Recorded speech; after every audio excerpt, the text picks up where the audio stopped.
So hello everyone, welcome to breather pharma.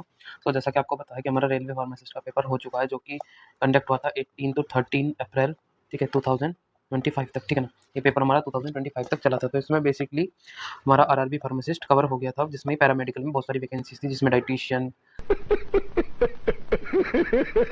Pharmacist, radiology department और आपका और भी अदर अदर जितने भी नर्सिंग ऑफिसर, सभी की वैकेंसी की फुलफिलमेंट इसी से होगी, आरआरबी पैरामेडिकल से। तो जिनका पेपर अच्छा नहीं गया, उनके लिए फ्रस्ट्रेशन हो रही है कि क्वेश्चन बहुत अनप्रेडिक्टेबल आए थे, या फिर एक्सपेक्टेड क्वेश्चंस नहीं आए, फार्माकोलॉजी से क्वेश्चंस नहीं आए, कॉग्नोसी से नहीं आए, जूरिस्प्रूडेंस से क्वेश्चन नहीं आए। तो उन्हें ऐसा लगा कि प्रीवियस ईयर क्वेश्चंस बेस्ड ही क्वेश्चन आएंगे। तो देखिए, सबसे पहले मैं आपको बता दूं, इसका जो पैटर्न होता है कि 70% आपका फार्मा पोर्शन आएगा, ठीक है ना। इसके जो प्रोफेशनल एबिलिटी से क्वेश्चन 30% आते हैं। और अगर आप फार्मासिस्ट हो तो आपका 70% फार्मा से आएगा। अगर आप कोई अदर हो, ईसीजी टेक्नीशियन हो, तो जो आपने ईसीजी टेक्नीशियन के डिप्लोमा कोर्स में पढ़ा था, 70% वहाँ से आएगा। अगर आप नर्सिंग हो तो 70% नर्सिंग से आएगा। अगर 30% नॉन फार्मा या फिर नॉन टेक्निकल आता है, जिसमें कि आपका 10 नंबर का मैथ, 10 नंबर का जीके जीएस, 10 नंबर का रीजनिंग वगैरह, ये सब कुछ आता है। तो 70% में से देखते हैं कि 30% तो हर किसी का कंप्लीट होता ही नहीं है, क्योंकि 30% ऐसा है कि किसी को आता है, किसी को नहीं। बट जो हमारा मेन है वो है 70%। तो 70% में से भी कुछ बच्चे बोले थे कि बायोकेमिस्ट्री से क्वेश्चन नहीं बने, फार्माकोलॉजी से क्वेश्चन नहीं बने, मेडिसिनल से क्वेश्चन नहीं बने, या फिर टफ क्वेश्चन आए थे, अनप्रेडिक्टेबल आए थे, ऐसा कुछ नहीं आया। बहुत कुछ बच्चे बोले थे 12th बेस पेपर आया, मुझे तो लगा ही नहीं कि फार्मेसी का पेपर है। बहुत बहुत सारी बातें हैं, नंबर ऑफ स्टूडेंट से नंबर ऑफ बातें ही मिलेंगी हमें। तो देखिए, सबसे पहली बात, ये एग्ज़ाम है। यहाँ पर अभी जितनी भी फार्मासिस्ट की वैकेंसी थी, लगभग 250 प्लस वैकेंसी थी। तो इसमें देखो, ये तो सभी फुलफिल होंगी, चाहे आपका पेपर अच्छा गया हो, चाहे पेपर ना अच्छा गया हो, इससे कोई मैटर नहीं पड़ता। लेकिन ये फुलफिलमेंट होंगी, और आपको थोड़ा-सा अपने बेसिक्स पर ध्यान देना होगा। बेसिक्स का मतलब ये नहीं कि बहुत ज़्यादा एडवांस लेवल पढ़ रहे हो, क्योंकि बिकॉज़ बहुत ज़्यादा एडवांस लेवल नहीं आएगा। वन लाइनर क्वेश्चन भी नहीं आएँगे। सभी कुछ 70 के 70 क्वेश्चन तो वन लाइनर नहीं हो सकते ना। कुछ क्वेश्चन ऐसे भी होंगे जिसमें आपको बहुत ज़्यादा दिमाग लगाना पड़ेगा, या फिर एक तरीके से बोल दें, असर्शन रीज़न क्वेश्चंस भी आएँगे, मल्टीपल चॉइस क्वेश्चंस भी आएँगे, मैचिंग क्वेश्चन भी आएँगे कि इस तरीके से बॉक्स में आपको मैच करनी है, इस टाइप के क्वेश्चन। तो question, number of type question बहुत टाइप के बन सकते हैं।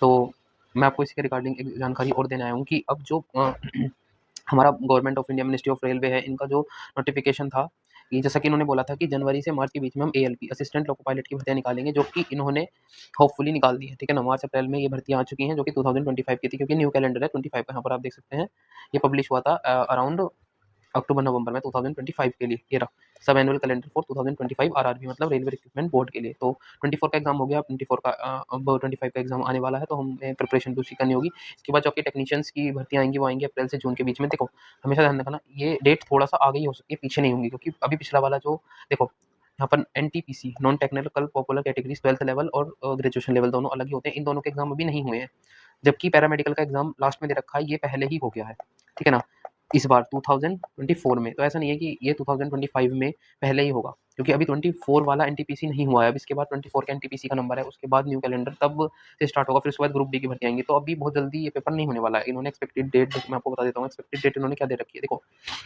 इन लोगों ने पैरामेडिकल कैटेगरीज में एक्सपेक्टेड डेट जुलाई से सितंबर बोल रखा है। तो लिख के ले लो यार, ये जुलाई से अक्टूबर नवंबर तक तो ये जाएंगी। और अक्टूबर नवंबर में आपके फॉर्म आएंगे, मान के चलो, तो आपका पेपर वैसे ही अगले मंथ, अगले 2026 में फरवरी मार्च अप्रैल के लपेटे में ही होगा, ठीक है ना। अभी आपके पास पूरा का पूरा एक साल है अभी, ठीक है ना। ये बहुत जल्दी वैकेंसीज नहीं आने वाली, और आ भी जाएंगी तो आप फॉर्म भी भर देंगे। तो ऐसा नहीं है कि फॉर्म के तुरंत एक दिन बाद इसका एग्जाम है, ऐसा तो कुछ नहीं होता ना। ना आपने फॉर्म, आपको पता है कि आपने आरआरबी पैरामेडिकल का फॉर्म कब भरा था और कब एग्जाम हो रहा है। आपने 2024 में ही इसका फॉर्म भर दिया था, और इसका एग्जाम हो रहा है 2025 के अप्रैल में। तो फॉर्म भरने के कम से कम 4 महीने तक लग जाते हैं, ठीक है ना। उसके बाद ही आगे की प्रोसेस स्टार्ट होती है, और अभी इनको पूरा एक साल लग जाएगा, जो भी आरआरबी पैरामेडिकल में लोग सेलेक्ट होंगे उनको उनकी ज्वाइनिंग मिलने में। क्योंकि अभी 2019 जो सन 2019 में भर्तियां आई थी एनटीपीसी वगैरह वगैरह की, उनकी भर्तियां अभी तक भी नहीं हुई है। तो टाइम बहुत लगता है। अगर आपके पास पेशेंस है तो ही सरकारी नौकरी में कूदने की कोशिश करें। आपको ऐसा लगता है कि आज मेरा पेपर हुआ है और कल मेरी ज्वाइनिंग है, तो ऐसा तो भूल जाओ। यहाँ पर 1 से 2 से 4 साल भी लग जाते हैं। सीजीएचएस में भी ऐसे ही होता है। सीजीएचएस बता दूँ, एसएससी के थ्रू भर्तियां जो निकलती हैं, उसमें भी 2 से 3 साल लग जाते हैं भर्तियों को कंप्लीट होने में। लेकिन ये बहुत फास्ट प्रोसेस नहीं होता है, क्योंकि यहाँ पे डॉक्यूमेंट वेरिफिकेशन ही काफ़ी टाइम तक चलता रहता है। तो मेनली अपडेट ये थी कि जो पैरामेडिकल की कैटेगरीज है, इन्होंने बोला है जुलाई से सितंबर के बीच में।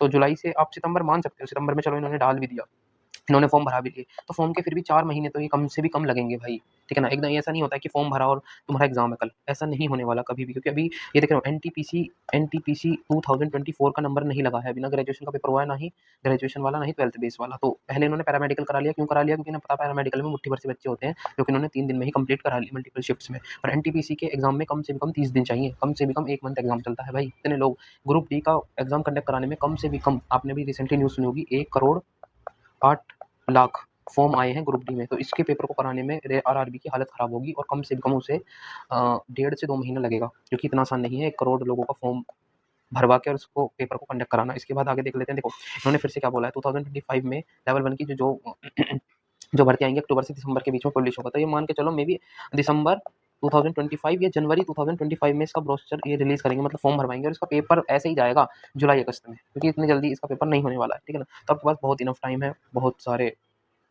आपके पास नंबर ऑफ डेज हैं। अगर आप कहीं जॉब भी करते हो, प्राइवेट सेक्टर में हो और चाहते हो कि हमारी गवर्नमेंट जॉब लग जाए, तो बहुत सही है यार, अभी बहुत टाइम है। मैं अब काफ़ी लोग बोल रहे हैं कि इसका पेपर अभी जुलाई सितंबर में आने वाले, पागल हो, जुलाई सितंबर में तो इसके फॉर्म आएंगे। फॉर्म के बाद तुम्हें पता भी है कितने, कम से कम 4 से 5 मंथ बाद पेपर होता है फॉर्म भरने के, एकदम से पेपर थोड़ी ना हो जाता है। और 3 महीने तो कहीं नहीं गए, और जैसी आरआरबी की हालत है उसको देखकर मैं आपको 4 से 5 महीने सजेस्ट कर रहा हूँ, वरना 3 महीने बाद तो होता ही होता है। किसी भी एग्जाम का फॉर्म भरते हो 1 महीने तो उसके फॉर्म ही चलते हैं, 1 महीना आपको दिया जाता है। मान लो चलो सितंबर में इसके फॉर्म आते हैं, ठीक है ना, तो 1 महीना तो कम से कम आपको फॉर्म के लिए दिया जाएगा कि सितंबर से अक्टूबर तक फॉर्म भरोगे, अक्टूबर से फिर 2-3 महीने कम से कम इसका पेपर कराने में लगेंगे। तो कम पूरा टाइम है, अभी आपके पास बहुत टाइम है, इसका पेपर नहीं होने वाला है इतनी जल्दी, ठीक है ना। दिसंबर 2020 मतलब दिसंबर सन 2025, जनवरी 2026, जनवरी में जा सकता है, जनवरी के बाद होली के आसपास सन 2026 में ये एग्जाम जाने के चांसेस हैं। बहुत जल्दी ये एग्जाम नहीं होने वाला, नहीं होने वाला का मतलब नहीं होने वाला, इतनी जल्दी भगदड़ आरआरबी को नहीं है। आरआरबी के ऊपर बहुत सारे एग्जाम्स हैं, एनटीपीसी है, टेक्नीशियन है, RRB JEE, assistant loco pilot, जो अरे यार अभी तो तुम्हें इतना भी नहीं पता, जो लोग एएलपी 2024 हुआ था ना, उसका सीबीटी 1 ही कंप्लीट करा पाया है अब तक आरआरबी, सीबीटी 2 हुआ ही नहीं है, बताओ। मतलब कि इसमें क्या-क्या होता है, एएलपी बनने के लिए आपको सीबीटी 1 क्वालीफाई करना है, सीबीटी 2 उसके बाद एक साइको का एग्जाम होता है, जिसमें आपकी साइकोलॉजी थोड़ी-सी चेक करी जाती है, क्योंकि आप लोको पायलट बनोगे तो आपको पता होना चाहिए कि इससे पहले कौन-सा सिग्नल हमें दिखाई दिया था या कौन-सा सिग्नल था, तो साइको टेस्ट होता है, उसके बाद डीवी होता है। अरे यार बहुत टाइम लगता है, तुम सोचते हो ऐसे ही हो जाएगा। आरआरबी पैरामेडिकल में फॉर्म भरने से पहले एक चीज़ और, मेरी सबसे इम्पोर्टेंट चीज़, क्योंकि मेरी खासियत है कि मैं कुछ इम्पोर्टेंट डाटा आपके साथ शेयर करता हूँ। देखो सबसे पहले आपका रजिस्ट्रेशन पीसीआई में होना चाहिए। पीसीआई इन द सेंस, अगर आप उत्तर प्रदेश हो, जैसे कि मैं यूपी से हूँ, तो मेरा यूपी पीसीआई में रजिस्ट्रेशन होना चाहिए, रजिस्टर्ड नंबर मेरे पास होना चाहिए। I am a registered pharmacist act 1948 के तहत, क्योंकि रेलवे ने तो बोल रखा है कि इस एक्ट के चाहे बी फार्मा हो या डी फार्मा हो, आपको रजिस्टर्ड रजिस्टर्ड फार्मासिस्ट होना अनिवार्य है, ठीक है ना। अगर आप रजिस्टर्ड फार्मासिस्ट नहीं हो, आपने फॉर्म भर दिया है, निकल लो, तुम्हारा सिलेक्शन नहीं होने वाला है। दूसरी बात ये है कि इसमें डी फार्मा और बी फार्मा दोनों ही अलाउड है, जबकि एसएससी में ऐसा नहीं होता है। एसएससी में जो होता है कि डी फार्मा 2 ईयर के एक्सपीरियंस के साथ मांगते हैं और बी फार्मा को फ्रेशर ही लोग ले लेते हैं एसएससी वाले, सीजीएचएस में। सीजीएचएस मतलब सेंट्रल गवर्नमेंट हेल्थ स्कीम, ठीक है ना। और डी फार्मा में, और ये तीसरी बात है, ये लेवल 5 की जॉब है। लेवल 5 की जॉब है मतलब कि आपका इनिशियली पे जो आपका ग्रोस पे होता है वो 29,000 के समथिंग होता है, सब कुछ अलाउंसेस लगा के सैलरी 60,000 के समथिंग बनती है, ठीक है ना। चौथी चीज़ सबसे इंपॉर्टेंट तो यही है कि आपको यूपी पीसीआई में रजिस्ट्रेशन होना चाहिए, है ना, सबसे इंपॉर्टेंट यूपी पीसीआई में। दूसरी बात, आप रजिस्टर्ड फार्मासिस्ट होने चाहिए, तभी आप इस फॉर्म को भरने की सोचें, वरना बिल्कुल ना सोचें। अगर आप अभी 4th ईयर में है, 3rd ईयर में है, जब तक आपका रजिस्ट्रेशन नहीं हो जाता है तब तक ना सोचो। और उसके बाद ये क्रूशियल डेट के बाद का रजिस्ट्रेशन नहीं होना चाहिए। इस चीज़ के रिगार्डिंग मैंने complete video Giridhar pharma channel पर बना रखी है कि एसएससी के रिगार्डिंग है, वही सेम का सेम फॉलो जो होगा वो आरआरबी में भी होगा। अगर आपका क्रूशियल डेट के बाद का पीसीआई रजिस्ट्रेशन है, खत्म, नहीं चलेगा, ठीक है ना। मैं आपको सीधा क्लियर कट बता दूँ, बाद में डॉक्यूमेंट वेरिफिकेशन में फेल होने से अच्छा है आपने एग्जाम भी निकाला, मेहनत करी, उसके बाद आप फेल हो आके बैठ रहे हैं, उससे पहले ही वीडियो सुन लो, क्योंकि कुछ नहीं जाता। 2x पर वीडियो सुन सकते हो, गिरिधर फार्मा पर जाकर देख सकते हो, उसके मैंने वीडियोस बना रखी हैं। आई होप आपको वीडियो अच्छी लगी होगी, अच्छी लगी है तो थैंक यू सो मच।